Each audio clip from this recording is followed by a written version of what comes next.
un kāds ir, teiksim, salīdzinājums ar vispārīgo PVN maksāšanas kārtību.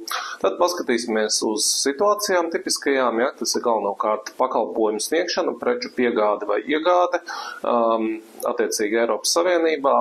Ja mēs skatāmies apgriezto vai reverso kārtību, tad šeit tā atšķirība ir, principā summas visas ir tās pašas, tikai atšķirība ir tā, ka pienākums iekasēt un samaksāt tātad nodokli ir, budžetā ir, tātad šeit ir, princips ir diezgan līdzīgs, bet ir jāskatās, ir tāda svarīga lieta, šeit PVN numurs nebūs, tāpēc, ka PVN numurs nav svarīgs, jo katrā trešajā valstī var būt PVN, var būt līdzīgs nodoklis, var būt cits nodoklis, jā, bet mums neinteresē tieši PVN numurs.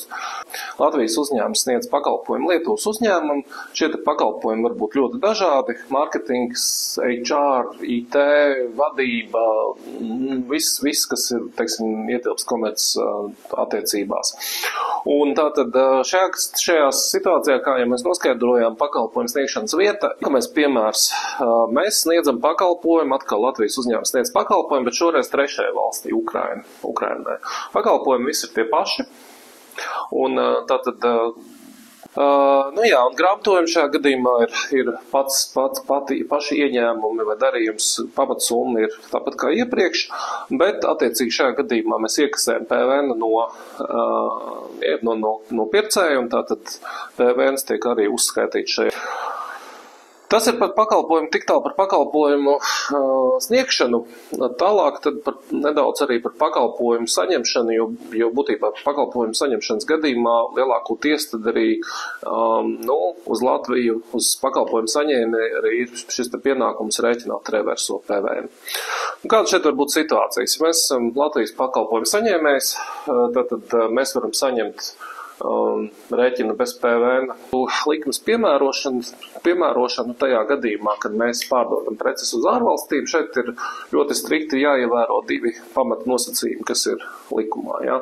Tad par Eiropas piegādu un iegādi mums skaidrs, bet ir tāda lieta kā trīsstūrveida darījumi, kas ir, par ko ir daudz jautājumi un teiksim, pārpratumi, jā, tāpēc es gribētu šo te arī īpaši izrunāt, lai, ja mēs izskatām trīsstūri, izskatīsim tātad no katra dalībnieka viedokļa.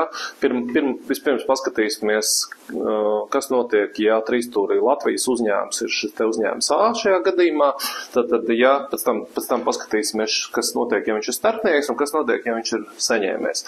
Tad pirmais gadījums, ja Latvijas uzņēmums ir svarīgākā situācija ir, ja trīsstūra veida darījumā Latvijas uzņēmums ir starpnieks, jā, tad ir rodās jautājumi, kas tad viņam ir jādara, lai viņam būtu tiesības šeit šo te 0% piemērot.